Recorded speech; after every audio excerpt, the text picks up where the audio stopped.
my name is Miss Andrea, and today we are going to be making DIY binoculars.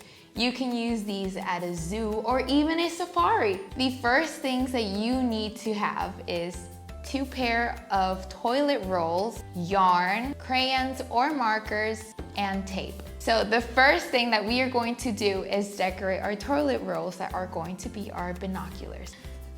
So I just finished mine and this is how it turned out. The next thing that we are going to do is we are going to stick our 2 toilet rolls using tape.